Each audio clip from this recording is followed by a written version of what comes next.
Hey girl, welcome to the Get Your Guide Coaching podcast. My name is Anwar White, but you can just call me your own personal dating and relationship coach. Each week, you'll hear actionable advice, tips, and strategies that you can implement in your own love life. I'm talking about healing your heart, dating effectively, and understanding men so that you can, you guessed it, get your guy. Are you ready to level up your love life? All right, let's go.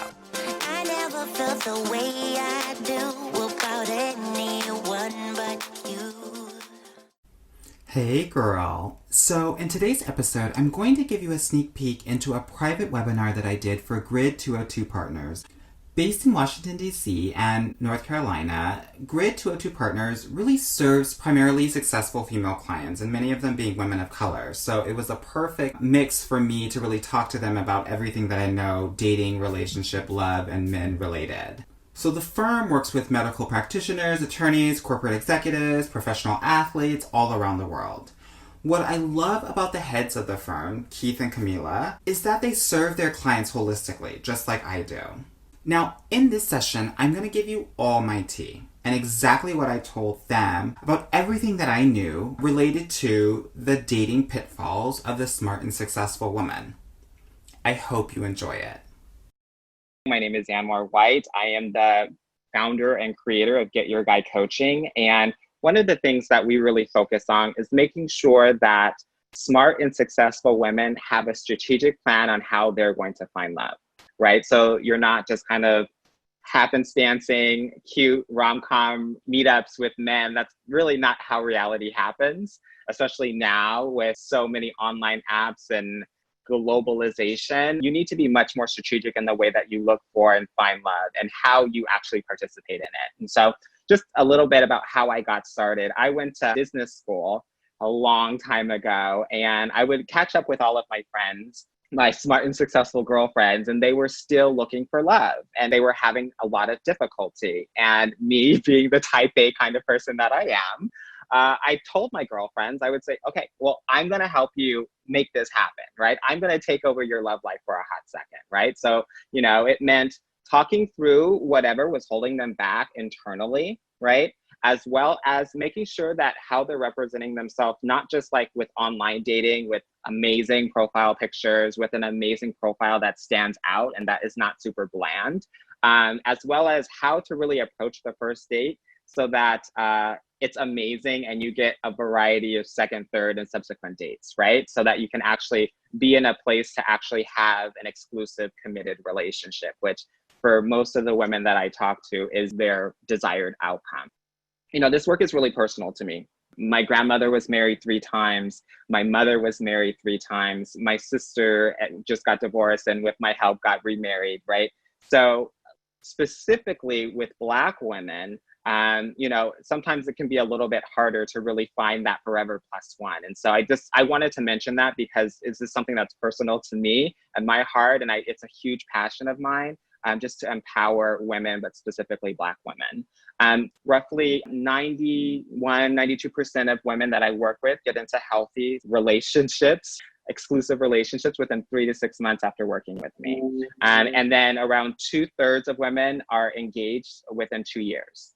So I'm happy about that. And I'm excited with the women that I work with that are really, really ready to take this plunge and really focus on it the way that they probably focus on their careers, because it needs to be a priority if that's something that you really want to do. Awesome. And I can't wait for you to elaborate a little bit more, Anwar, on healthy, right? I think that's a really important part of that statement you had with healthy, exclusive, long-lasting relationships. So those are the key words that I just heard just now. So when a woman is single, and I'm gonna use myself as a guinea pig here, Anwar, right? Okay. Do is you say, all right, I'm single. What am I looking for? And then you do the list, right? You write your list down of all the things you want, right? And I've been teased about my list, Anwar, like, oh, you're too specific, and like you must be 6'2", or all that good stuff, right? So can you elaborate on the list that we should be, or should we have a list or not have a list? What is your guide for successful women? Yeah, so what I generally find with my clients is that they have a list and usually it looks really good on paper, right? That list generally happens and is created when they're teenagers in high school, and they haven't necessarily upgraded that list to be in their grown woman status. So one of the things that I like to do with clients is really focus on just stepping back. I'm a numbers guy. So for the women that I talk to, right, they're saying, I want a guy with a graduate degree. Okay. Well, only 13% of guys have graduate degrees. I want a guy that's 6 feet tall or taller. Okay. That's only 15% of guys out there, right? The average height is 5'9". I want a guy that makes six figures. Okay. There's only 9% of that guy, right? And if we're thinking about men that are 30 to 50 years old, it's only 40% of men, right? So if you do the math, that's 0.7% of men that you're actually looking for. So when you tell me, based on your list, that you're having a hard time finding these men, I believe it because it's less than 0.1%. And that's not even taking into consideration that that 0.07% is going to be feeling you. So I want us to really think about this list in a completely different way, right? And I have a ton of exercises in my program in terms of how we do this. But generally, my clients are really focused on is, how does he treat you, right? Does he treat you like a queen, right? Because I want you dating not for now. I want you dating 10 years from now and 40 years from now when you're retired. Because when you're retired, it's not going to matter if he has a six-pack. His height is not going to matter at all. Does he take care of you? Does he listen to you? Is he honest? Is he considerate? Is he kind? So I always say, like, we just really need to break it down to like 3 to 5 must-haves, right? And those should really be focused on how he really treats you, right? I have an acronym HOP, right? Honest, open-minded, considerate, and kind. If he kind of checks those off, give him a chance and date him a little bit, right? Again, honest, open-minded, considerate, and kind. People sometimes ask me, well, why does he need to be super open-minded? Because when you guys are going through conflict, you want him to be able to have an open mind to understand your perspective, right? And you don't want to be fighting and butting heads with somebody that's not going to be able to be listening to you and what you have to say. I hope that helps kind of clarify like the list, because I think it's something that really kind of hinders a lot of women from love. And what I've also learned is that, as cliche as it sounds, love comes in a variety of different forms and packages. And the person, the man that you think that you're going to be with, or the idea of that man, is going to be probably completely different. I'm not going to say it's always the case, but I'm going to say, you know, I have women that say, oh, I would have never married a guy who didn't go to college, right? But yeah, he didn't go to college because he got a skill doing plumbing, and now he owns his own multi-million-dollar plumbing service around, you know, Los Angeles, right? So really thinking about that list in a completely different way is going to be so important. And I just want to kind of add on to that, because I want to give all of your clients and prospective clients a lot of clarity here. The way that I also think about that is, think about your list. It can be 20 different things, 100 different things. Your potential mate will probably check off 13 of those things, right? And that should be okay. What I want you to really focus on is what you really liked and you didn't like about your exes, right? Because we don't really think about that. We just think about what we want on this ideal list, but we don't think about doing a deep dive into our past relationships to understand, actually, you know what? I really like that he would take me on surprise vacations.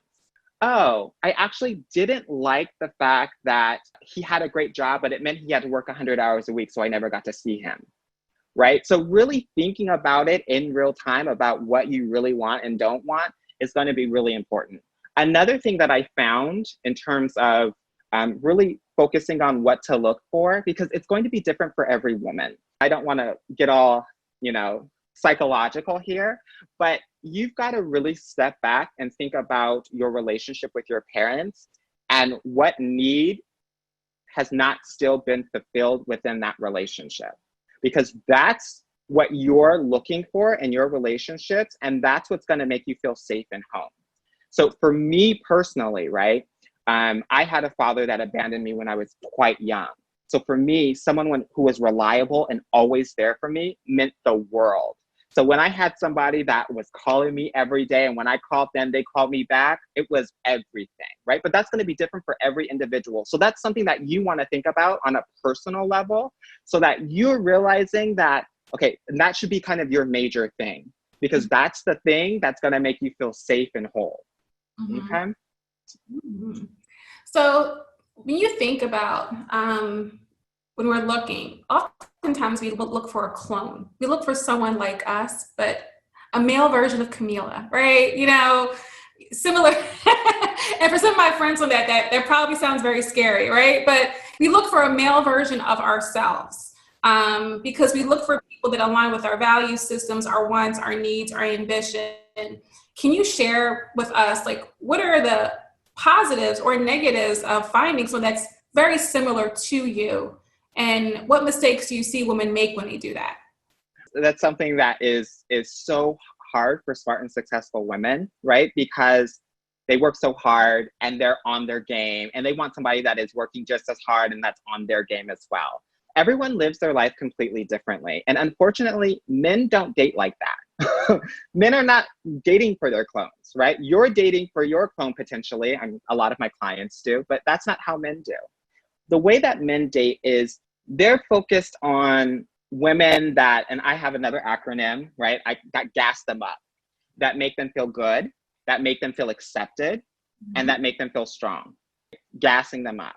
So that's why when you see women that haven't accomplished half of the things that maybe you have or your strong friends have done, they're making that man feel good, accepted, and strong. And that is really what the men are focused on. And I don't write the rules of the game. That's just how the game is written. Right? So that's what I tell a lot of my clients, because I think it's really important to really understand kind of this game of love and how relationships are actually formed. I think that men want to be impressed by their women, by the women that they date and that they eventually marry. But whether you got a graduate degree or not is not going to necessarily, like, those kinds of accomplishments actually don't really impress them. You know, I think it's great. I think men will obviously acknowledge it and think, wow, okay, that's great. But it's not like okay, now I have to get to know her. Those things are not a huge priority for men in general, right? But I think that hurts a lot of women that I talk to, because they're looking for the guy that went to business school just like they did, the guy that works in finance or consulting or is a lawyer just like they are. And men don't want that, because men go to work all day and work with people that are just like him. Right? If he's a lawyer, he's working around all lawyers. And when he comes home, he wants something different. Right? He wants an escape from that conversation, that lawyer talk, right? And he just wants variety, like all of us do, right? If he's doing something all day, he doesn't want to have to do the same thing all night, or it feels like he's at work all the time, right? Mm-hmm. So that's why this huge kind of difference, and I talk a lot about masculine and feminine energy and stuff like that, is so important, and to be able to step into that so that you can give him a different flavor of what his everyday looks like, because that's where he's going to feel safe, and that's where he's going to feel at home and not at work. Yeah, because we talked before, like, masculine and feminine energy, right? And I know for a lot of the women on this call, you know, we are the boss. We're the boss at work, right? We tell people what to do. We run things. We manage budgets. We manage funds. We manage projects. And then, to your point, how do you come into your home and then take that away? And then, you know, put the gas hat on and making sure that your man feels good, accepted, and strong. So what are your thoughts on how women, like, how do we make that transition for a successful relationship? So, if you talk to dating coaches and relationship coaches, they're going to have a variety of different ways that they think about it. I want to empower the women that I work with. And so I don't ever want women to feel like they have to be something. right? If you are comfortable in your dominant masculine energy and you want to run things and you want to boss things at home, do it, girl. Do it, right? But don't expect to be with a masculine man. And the majority of men are masculine because they're going to either be emasculated by that, right? Or they're going to want to compete and you guys are going to be bumping heads, right? So understand that if you stay in your masculine, then you're going to have to be looking for a different kind of man if you want the relationship to work, right? Someone that might be a little bit more cultured, a little bit more chill, right? Maybe introverted or shy. Like, just think of like engineering types. So when I think of like, you know, a masculine energy, dominant masculine energy, I think of Serena Williams. And she is married to the co-founder of Reddit, Alexis Ohanian. Super chill, super great guy, but she runs things, right? And she just stays in who she is. And I think that's great. On the other side, when we're thinking about like feminine energy, right? I think of like a Meghan Markle, right? Princess. And how you never really hear her talk a lot, but she actually runs everything through her dominant feminine energy. I mean, she got the prince to leave his family and leave the country for her and what she wanted to do. There are 3 different levels of feminine energy that I'll talk about a little bit. So the lowest, I say, is that feminine energy where sometimes women feel like they have to lose all of their boundaries and just kind of submit to men. And then they get clingy and naggy and they want to mother men and stuff like that. And guys are super turned off by that. And that's not hot and sexy. And they'll take advantage of you because you let them. And I think a lot of women actually fall into that, unfortunately. And then I have kind of the middle tier, right? Which is I don't need a man. I'm super independent. I can do everything by myself, right? Which is a lot of different bosses out there because they are generally doing things all by themselves for the most part. And I want to say specifically to women of color and Black women, this is even more prevalent because unfortunately, sometimes that's had to be the case. And the things that you've seen, single Black mothers and things like that, that has been your role model. So that is what you see. So that is what you know for a lot of Black women growing up. And so unfortunately, what happens is that if you can do everything by yourself, then there's no space for a man to be able to do anything for you. So then the man doesn't feel like he's needed. And ultimately, men just want to please the women that they love. They want to adore her. They want to cherish her. And so if you're not giving them the opportunity to do that, then they're going to just find someone who will. And then this third kind of feminine energy that girl has that gets all the guys that are sprung on her is that she knows that she can do everything on her own, right? But she lets him do things for her so that she has a little bit less off her plate, but also he feels like he's contributing to her and he's pleasing her. That's the yin and the yang, the masculine and the feminine working at its best. So I say this because a lot of my smart and successful clients have a really hard problem asking for help or letting people do things for them because that's kind of a sign of weakness. You know, if you're thinking about being in the office, you want to do all the work because you want people to see you and value you.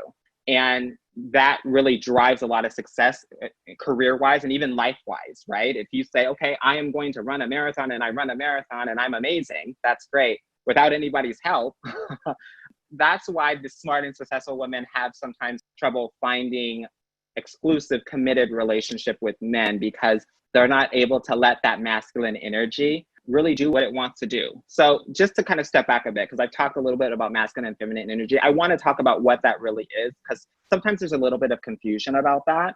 So masculine energy is really driven by the action. If you're a boss woman like you are, you already know this. Everything is about doing. So it's about thinking, right? Instead of feeling. It's like, I want, I produce, I perform, I problem solve, I give or provide.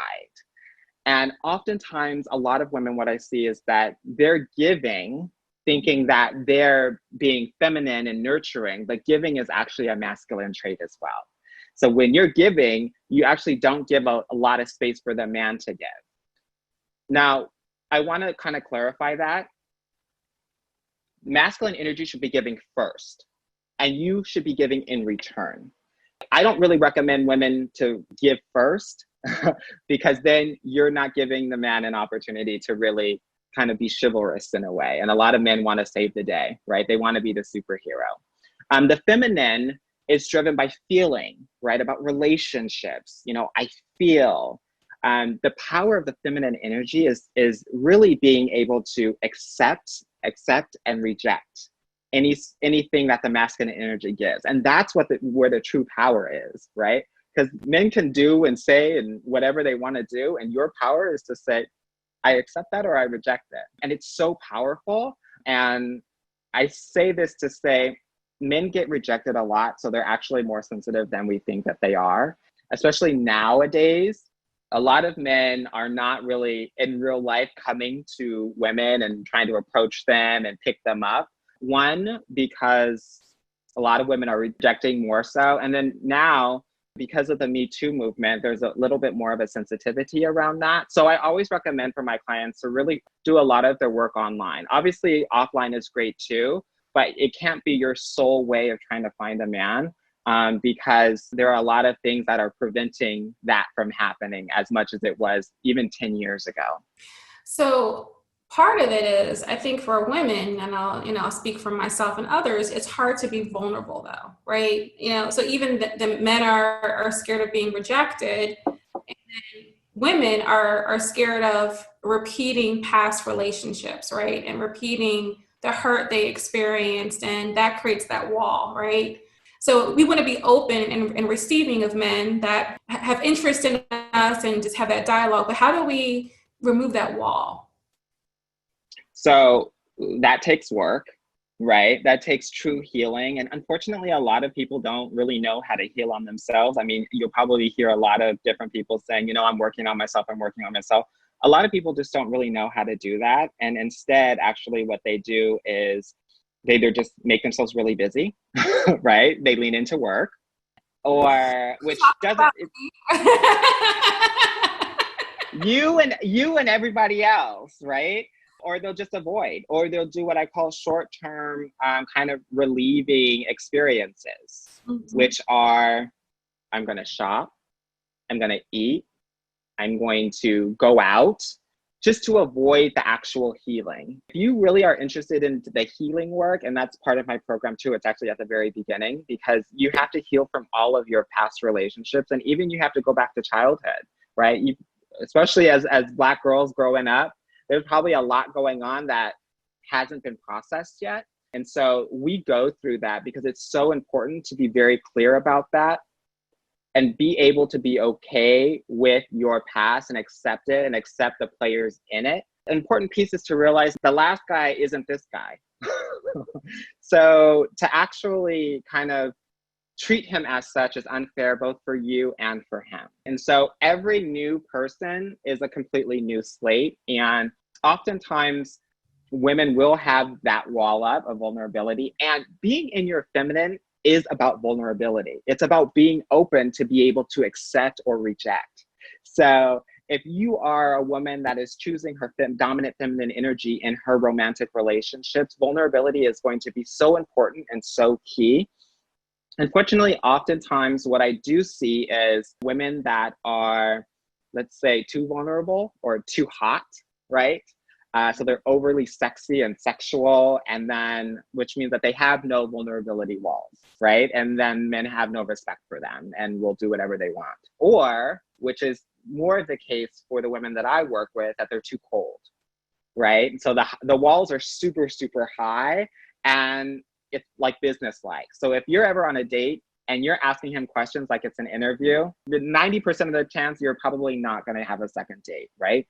The walls are too high, and for good guys, they don't want to have to prove themselves because they just live their life and they're not trying to do too much or too little. They're just being them, right? Because they're confident in who they are. So if you have these walls and you're expecting all of these men to jump over them just so that you can trust them, that's not a recipe for success, unfortunately, right? You have to be open to each and every guy, right? Especially when you're dating, because oftentimes, right, that first date actually doesn't really mean a lot because you're nervous and he's nervous, so you're not really getting to know each other.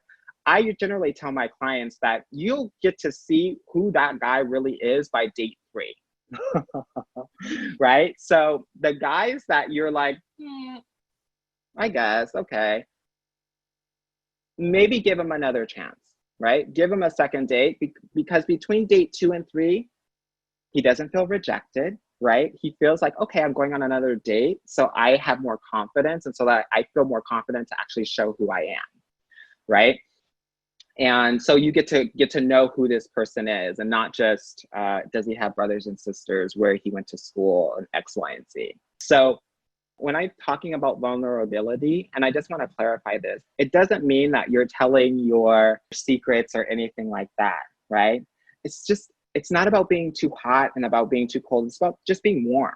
It's about smiling and asking questions and having fun and joking and having some wine and chilling out. I always say this, and it sounds so weird, but I think when women actually start to date, they start to get it. I say, you know, when you're hanging out with your grandmother and she's telling a story, and the way that you're looking at her, that it's just this warm feeling of just pure acceptance of love. That kind of vulnerability is what I'm talking about, because that is the kind of essence that men are going to feel, and they're going to feel gassed up. They're going to feel good, accepted, strong, right? They have your attention, that you're commanding it. So that's what I have on vulnerability. So to your point earlier of that second or third date, and what we're gauging often is compatibility, right? Are you compatible? Versus when you first meet them, it's the chemistry, right? Like, I think we all, I love a good rom-com, Anwar, right? I love a good J-Lo movie, and I want my shoe to like drop in the middle of the street, and then No, girl. pediatrician comes up. Oh, girl. And then we're dating forever, we get married, right? So can you share, how should we rethink this whole compatibility versus chemistry when we're dating?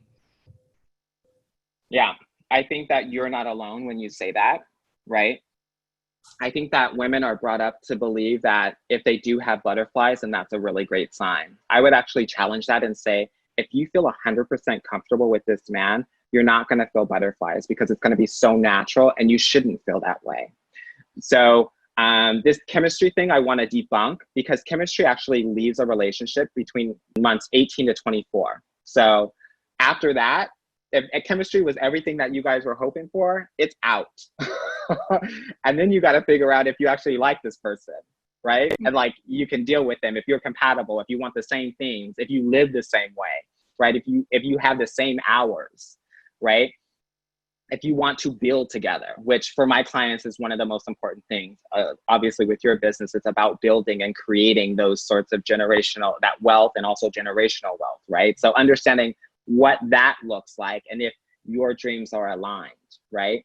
And what sorts of steps that looks like for each person. Because there are women that say, I want children right now. And there are men that say, actually, I want to really buy that second house, or I want to buy a house right now, and I need a couple more years to make that happen, or whatever it may be. So, but it's important to realize that you should want the same things in similar orders, or have a man that's open-minded enough to want to have the same order that you have, right? In terms of compatibility, if you have a 9 on a scale from 0 to 10, and this guy's a 9 on compatibility, but like a 6 in chemistry, you're good, because chemistry will grow, right? Once you start to like this person and live for him, and the vibe is great, that chemistry goes. That's why sometimes you'll see really attractive women with these guys that are kind of just average, because that chemistry has actually grown in a way that they both think that they are like the sexiest thing in this world.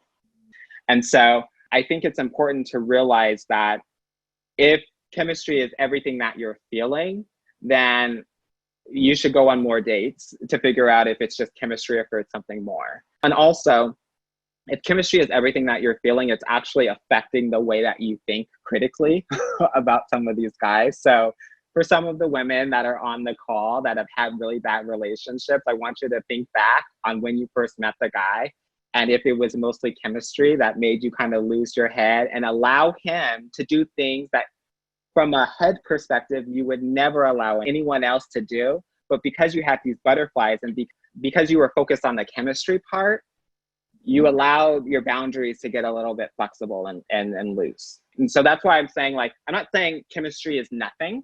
What I am saying, though, is that I want you to prioritize compatibility more than you were doing in the past. in a way that it's on par or a little bit more, especially when you're first getting to know the guy that you're talking to.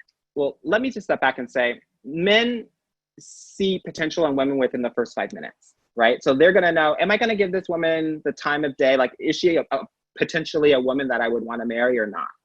By date 3, he's starting to show himself a little bit. It isn't until date 6 or 8 that he's going to feel like he wants to really move forward in a significant way. And I say this because I think it's so important. Women they're marrying him on the first date in their head, right? And he's so far off from that. But I'm saying we're doing this because of the chemistry and not necessarily, maybe it's a mix of compatibility and chemistry, but because the chemistry is not helping us think critically. And for my boss women out there, their head is the thing that got them to where they are. And so it's important to keep your head in these situations in terms of, is this man going to be a great father to my children? In terms of like thinking about compatibility and the life that you want to lead, not now, 5, 10 years from now, right? 20 years from now. Am I going to retire with him in Miami? Would I be able to stand him? And in those kinds of ways. So that's what I'm talking about when I want women to really prioritize compatibility over chemistry. Is that clear? It's crystal clear. And I am reading some things right now, Anwar, in terms of previous dates I've had before.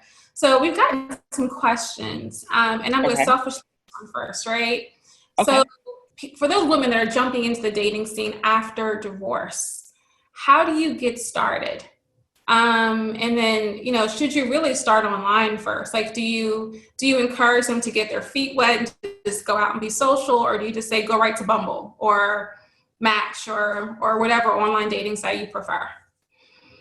The first thing I say that, because divorce is very hard and it's not something that you just come back like a month or 2 months or 6 months from. Sometimes it's different for every woman, right? And I think sometimes more so it's harder on the women than the men, depending on the situation. But so I would tell those women to really take your time, because you have to heal from that. And if you have to mourn the death of the relationship and the marriage, and that's very hard to do because you're also mourning all of the dreams and the future that you envisioned with that person, right? Everything was pretty much set, right? It was like Bible, right? And you knew what the chapters were going to be, and you have to allow yourself, one, to feel that, one, to be okay and sit in that place, but also mentally, physically, emotionally, and spiritually detach from the identity of being a married woman. And that takes time, right? It's not something that you're just going to, I'm just going to be dating now because I want to forget him. That's a recipe for disaster, because you haven't healed. And so any of the mistakes that you had, when you go in to dating as a wounded woman, you're actually going to be wounded even more, because you don't have the protections, the confidence, the security, right? The trust in oneself and also in men to be able to date like a boss woman, to really stand in your power. So that would be the first thing that I would say before even stepping foot into the scene. Make sure you have that. And I know that we haven't talked about this a lot, but if that means going to therapy, that means going to therapy or counseling, or, dating on a relationship coach. But if that's something that's necessary, I think that's really important. And I know I'm taking a lot of time on that, but if you're coming into the game not ready to go, you're going to fail. Be ready, be ready, be ready, be ready. So when you are ready, I think you should do both. I think that you should be online and you should be offline. So what does that mean? So let's start with offline. Offline means that you're going to have to do things differently than you did before. Oftentimes, the women that I work with, they do the same thing every day. They go to work in the same way. They come home, they watch the same shows, they eat the same meals. Discipline is something that is important to them because that's how they were able to rise up in the ranks. You're going to have to change the way that you do things. I want you going to work in different ways, right? Even if they're not the quickest way to get there. I want you going to different restaurants. I always tell my clients to acronym SHEETS. S as in social, what are you doing socially once a week with your girlfriends, right? With your family, whatever it may be. H, health. What are you doing to make sure that your health is legit? Are you going to the gym? Are you swimming? Are you on the golf course?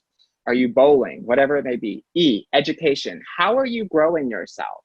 Those are the things that are going to be important because you need to have a full life so that you're not focused on one person to be your be all end all and you have your eggs. I mean, you all know about diversification, so I don't have to tell you once or twice. But I say that to say that's going to help you gain your confidence when you're doing all of these different things, especially as a divorcee, so that you can really focus in on you and what makes you great. So doing those things. And then offline, for women that are like 40 and over, actually more sporting places are better, not bars or anything like that, but golf, country clubs, working out, right? For men that are older, it's actually really important that the women kind of quote unquote don't let themselves go. So even just doing that and being active in that way, not only will make you feel good and give you the endorphins and everything like that, but it signals to a man that you respect yourself and you value yourself in all areas. And so online, I'm a huge fan of Match. Match, I think men are more, and this is for women that really are looking for something that's committed. A lot of women have come to me and said, because they're more, religious based, I want to do eHarmony. For women of color, eHarmony is actually not great. So I want to say that. Bumble, I think is really good if you're going to stay in your dominant masculine energy, right? Because Bumble's initial brand is that basically the women make the first move. So a man that is going to go on Bumble is going to be okay with that happening and being kind of in his beta or in his more feminine energy. So if you want to stay in your masculine energy, I would say do Bumble. I think Hinge is okay, but I don't think it's great for women that are like over 35 or let's say over 40. And I think it tends to be better for Caucasian women. Don't be afraid to talk to your friends and let them know, hey, I'm ready to get back out there. Find a guy that's wonderful for me, right? Sometimes I tell my clients, I want you to send 10 postcards out with an amazing new photo of yourself to let people know that you're new, you're improved, you're yourself, you have a new identity. To all of your friends, let them know what you've been doing. And then also say, hey, I'm actually ready to date. So if you know someone, tell someone, right? So that, exactly. So that you can have a variety of different kinds of interests coming in because, I think friends are also a really great avenue to find quality men, right? Without having to kind of go through all the profiles or have to reject guys that are coming up to you in real life. Yeah, those kinds of things. I hope that answers your question. And so we've got quite a few. So Uh-oh, okay. Is about intimacy, right? Yeah. And I remember we had this discussion, Anwar, right? Women want to slow down, men want to speed up. And right. I feel that sometimes when we're a woman of a certain age, that it's like, oh, are we going to wait? Are we waiting 5 dates? Are we waiting a year? But if you do too soon, will he respect me? If I wait too long, will he become disinterested? How do you coach women on the right time to be intimate, but also not, our issue is not waiting too long that we feel like we wasted our time if the intimacy is not meeting our expectation? Good question. So I tell my clients that I think it's very important to be intimate with men when you are in a committed relationship. Not because I'm old-fashioned, but because I think it's important for men to realize that you're not giving this away to everybody. That's how they think, right? Oh, okay, she's going to sleep with me. She's probably sleeping with a ton of other people. And men want to put women on a pedestal, right? They're going to be with you because they want to get classed up. So to signal that, you want to say, and they can be, kind of pressuring you. Oh, I want to be with you. Oh my God, you're so sexy. It's as simple as saying, oh my God, I think you're really hot too, and you're really turning me on. But I really just do that with a boyfriend. No pressure. This isn't about whatever it is. I'm just saying that that's something that I do with a boyfriend that I have been in an exclusive relationship with. And so then the onus is on him to figure out if he wants to be your boyfriend or not. Right? Instead of playing this middle game that a lot of women actually get caught up in. Does he like me? What are we? Whatever. if he's showing up, he's into you. And the guys that are continue to show effort and continue to reach out to you are the guys that are not going to care about waiting or not. Now, am I saying that I want you to be a complete prude and give him nothing? No, right? I'm saying that I think that the sexual act should be something that you should wait on until an exclusive relationship. But I do think like kissing and doing other things, massages and things like that, you go and let them know that this is something that you're interested in and that you really like, but you're just not going to go all the way with him on that. I also want to say that women get chemically attached to men when they have sex with them. That's why sometimes you had sex with a guy and then you're sprung and you can't get him out of your head and you continue to think about him because there's something chemically that happens when you have sex with a man. So I always tell my clients to just wait until an exclusive relationship so that you've already seen that he's for you, right? And that he's showing up for you so that you can be chemically bonded to somebody that's looking out for you, that wants to cherish you, adore you, and wants to please you. Mm-hmm. All right. A couple more here if we can get to them. So one of the things we talked about is we're in the middle of a pandemic. We have stay-at-home orders. We're phase 1, phase 2. Is this the right time to engage with someone when you maybe can't see them for a couple of weeks because you're quarantining? It's the perfect time. It is the absolute perfect time. And I know that people are going to like gag on that. But I say that because it's one of those things where men are having existential crises about their life and what they want it to look like. They can only play video games for so long until they're, lonely.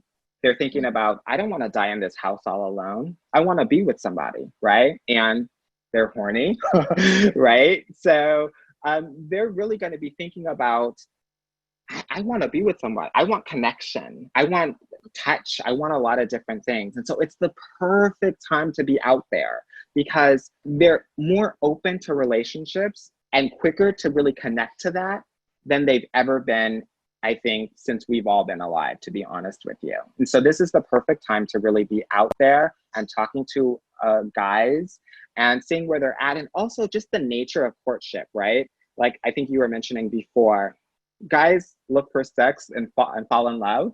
Women are looking for love and have sex along the way, right? And so because of this distance, you actually cut out sex out of the equation. And you have an opportunity to actually get to know each other and understand that compatibility factor in a way that is so different than the physicality of it all, right? Which, you see a guy and he's vibing and you're vibing, and there's just this thing where it gets a little cloudy. So this is the perfect time to really get to know guys as much as possible. And I just want to say really quickly on this, I always tell my clients, I want you dating 3 guys at the same time. I call it Olympic dating. You have a gold medalist, a silver medalist, and a bronze medalist. Why do I say this? I think that there's been some societal expectations about what that looks like for a woman. I think those things are slowly starting to change. Some of my clients have a problem with that, and some of the clients that you have may feel like, that might not be for me. I'm old-fashioned. Here's the thing. Back in the day, they didn't have online dating, right? So your pool is so much greater than it was before. And not everyone is going to be for you. I always tell my clients, 9 out of 10 guys are probably not going to be the one, but 1 out of 10 of them is probably going to be the one. So you have to get to that one by dating multiple people.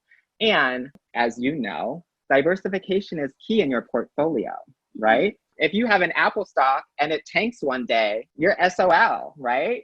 You're out of luck. And so you want to diversify. So if Brad is not calling you back or not doing what he needs to do, then you go with Colin, right? And you go with Ryan and you still live your life and do you. And so that's how you make dating work for you. That's how you become the chooser and not the chosen. That's about you stepping into your power as a boss woman in dating. Awesome.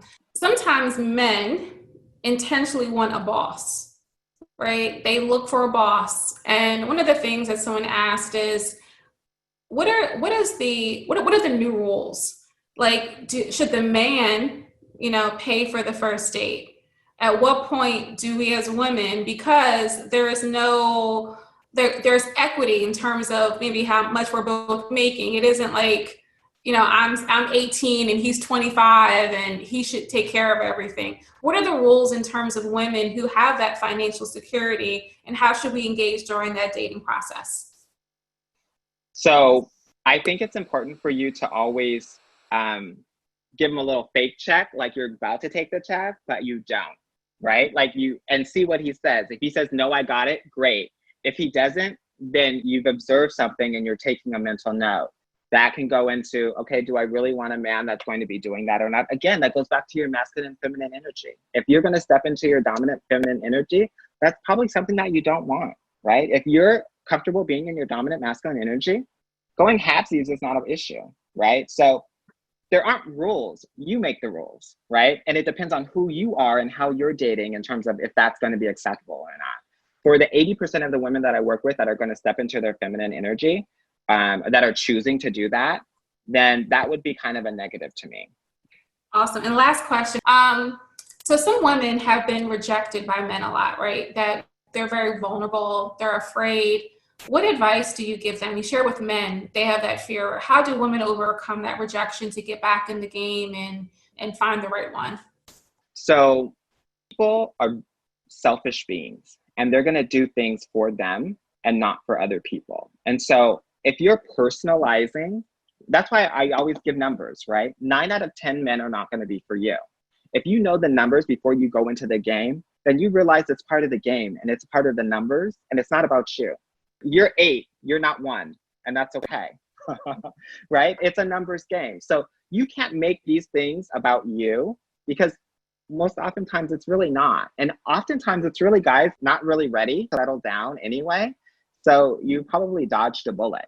It's really about reframing what the situation is so that it serves you, right? A lot of women, get into a victim mode, and I'm so not about that, right? I want you to stand in your power. So we have to reframe the way that you're thinking about things in a way that actually serves you. And if the guy is not calling you back or doesn't want to be with you, then you have saved yourself heartache and years of a guy that probably wasn't 100% feeling you anyway. So you wouldn't want to be with him ideally. I want us to be thinking in realistic terms here and not thinking like in a dream. So I guess my advice would be, don't really make it about you because it's really never, ever about you. Awesome. So you have dropped some gems this past hour. I've tried, girl. I've tried. And we would love to know, how do we work with you, Anwar? If we're ready for that coach, someone who can help us, with our walls and help us have a more open-minded perspective in dating, how do we engage you? Yeah, no problem. So you can always send me an email at anwar@getyourguidecoaching.com. And then I also have a Facebook group, Get Your Guide Coaching. So those are ways that you can get in contact with me. What we'll first do is we'll get on a call. It's a free consultation where we talk about everything that's going on with you, right? I want to know your past, your present, and what you want in your future and how we can help you actually achieve your desired outcome or goal, right?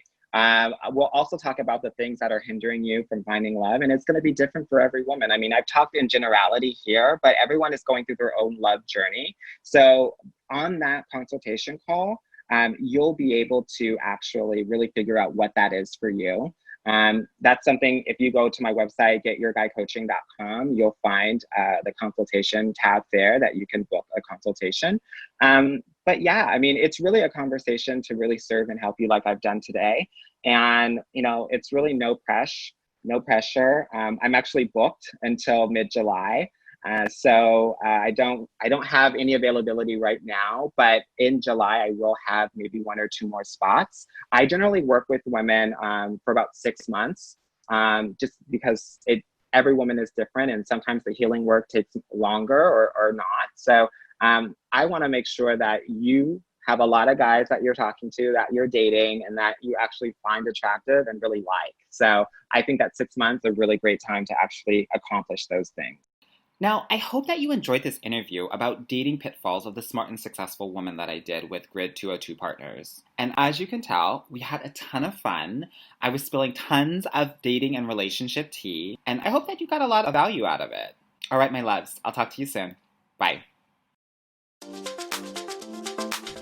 Hey girl, thank you so much for listening to the Get Your Guide Coaching podcast. If If you like this episode and want to talk with me personally, please book a free consultation at www.getyourguycoaching.com/apply or subscribe and leave me a review wherever you listen to your podcasts. Talk soon.